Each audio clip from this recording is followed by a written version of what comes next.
성도 여러분 평안하십니까? 또 진군동 말씀과 친구되기 오늘 그 162번째 날 맞고 있습니다.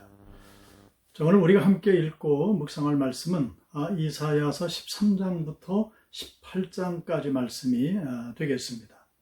먼저 13장 말씀 함께 보시겠습니다.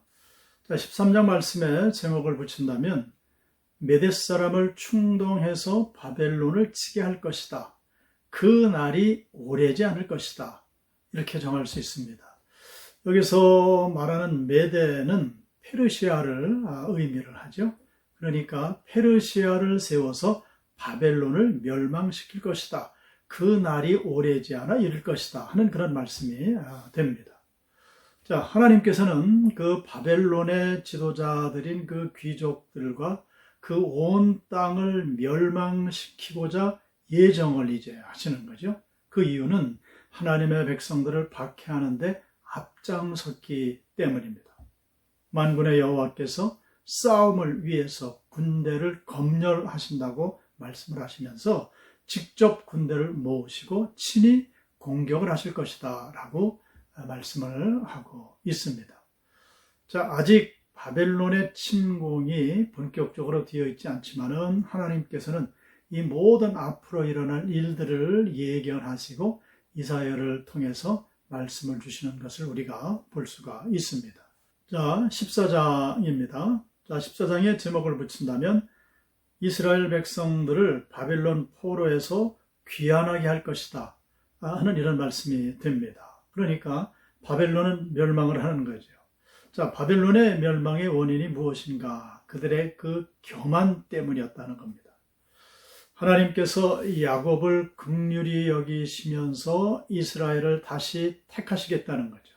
그리고 그들을 예루살렘 그 땅으로 다시 돌아오게 하실 것이다. 주님께서 슬픔과 고역에서 해방을 이제 주시고 악인의 몽둥이와 통치자의 귤을 꺾으실 것이다. 온 땅이 평안하고 무리가 소리 높여 하나님을 찬양하게 될 것이다 하는 말씀을 이렇게 주시고 있습니다. 자, 그리고 이제 15장의 말씀인데요. 15장의 제목을 붙인다면 이 말씀은 모압에 대한 경고의 말씀으로 되어 있습니다. 자, 모압에 대한 하나님의 심판의 경고를 이제 언급을 하고 있는데요. 자, 하룻밤에 모압 알이 망하여 황폐할 것이라고 말씀을 하십니다. 모압의 알 왕을 이야기하죠.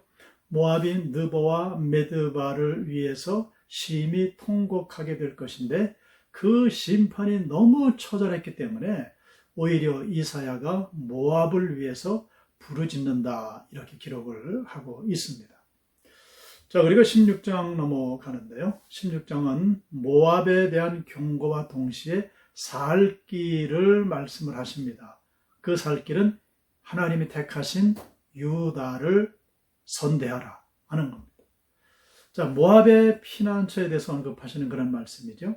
심판과 멸망이 선포된 자에게 피할 길이 있음을 하나님 이렇게 보여주십니다. 모압의 살 길은 우상을 버리고 하나님 앞에 나와 하나님께 헌신하고 그 하나님을 찾으면 충분히 심판을 피할 수 있다라고 말씀을 하시는데, 자, 이 말씀은 오늘날도 우상을 섬기고 하나님을 알지 못하는 많은 이들이 경계로 삼아야 될 그런 말씀이 될 줄로 믿습니다. 그렇지만 모압은 이 이사야 선지자의 그 하나님의 경고를 무시하게 됩니다. 여호와께서 3년 내에 그 큰 무리가 능력을 당할 것이라 라고 경고를 하십니다. 자, 그리고 이제 17장입니다. 자, 17장의 제목을 붙인다면 에브라임, 즉 북이스라엘과 아람의 수도 다메섹에 대한 경고의 말씀입니다. 까닭없이 유다를 친 다메섹과 북왕국 이스라엘이 어떻게 멸망하는가를 보여주시는 그런 말씀입니다. 자, 다메섹이 장차 성읍을 이루지 못하고 무너진 무더기가 된다고 말씀을 하십니다. 야곱의 영광이 쇠해지고 그의 살진 몸이 파리해질 것이다 라고 경고를 하십니다. 아수르의 군대는 많은 숫자로 이스라엘을 침공했음을 말씀을 하시고 있고요.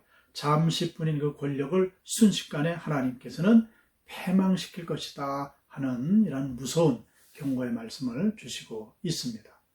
예, 그리고 마지막 18장입니다. 자, 18장의 제목을 붙인다면 구수에 대한 위로의 말씀입니다.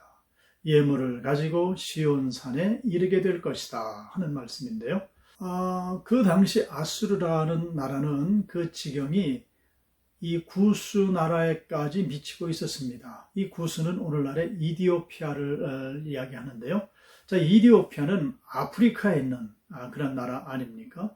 거기까지 아수르의 세력이 미치고 있었는데, 자, 이사야는 하나님의 말씀을 받아서 예언을 합니다. 아수르가 결국 멸망하게 될 것이다. 그리고 하나님은 악인의 멸망을 구수에게 먼저 알리신 후에 세상에 알리시고 조용히 일하셔서 조용한 것 같아도 공정하게 역사하실 것이다 라고 말씀을 하십니다. 자, 이 말씀이 아주 특이한 사항입니다. 자, 이 구스, 즉 이디오피아는 오늘날까지도 존재하는 그런 나라이지요. 일찍이 그 하나님을 섬겼던 나라이고요. 자, 창세기 초반부에서 그 에덴 동산의 지경을 이야기할 때에 이 구스 땅을 거론을 하게 됩니다. 자, 사도행전에서도 보게 되면 그 이디오피아 여왕 간다게의 재정을 맡았던 그 내시가 예루살렘에 올라왔다가 귀국하는 그 길에 그 사마리아에서 빌립 집사를 만나게 되죠. 그리고 그 빌립을 만나서 성경 이사야를 해석을 해주고 그리고 거기서 그가 예수님을 만나고 세례받고 구원받는 귀한 역사가 있습니다.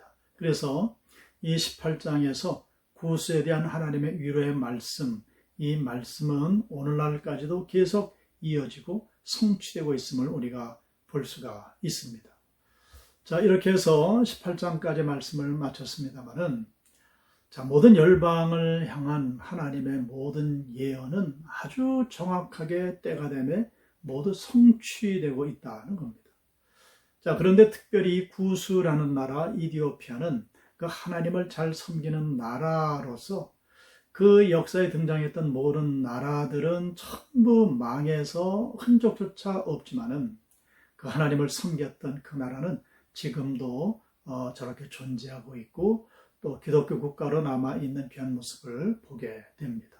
성도 여러분, 어쨌든 간에 우리는 그 살아계신 하나님, 그 하나님을 향한 귀한 믿음을 온전히 지켜서 주님께 영광이 되고 하나님께서 책임져 주시는 그런 삶을 살아야 할 줄로 믿습니다.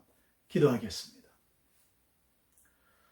살아서 모든 역사를 주장하시는 아버지 하나님, 열방을 향한 하나님의 경고의 메시지, 심판의 말씀을 우리가 받으면서 다시금 믿음의 옷깃을 여미게 됩니다.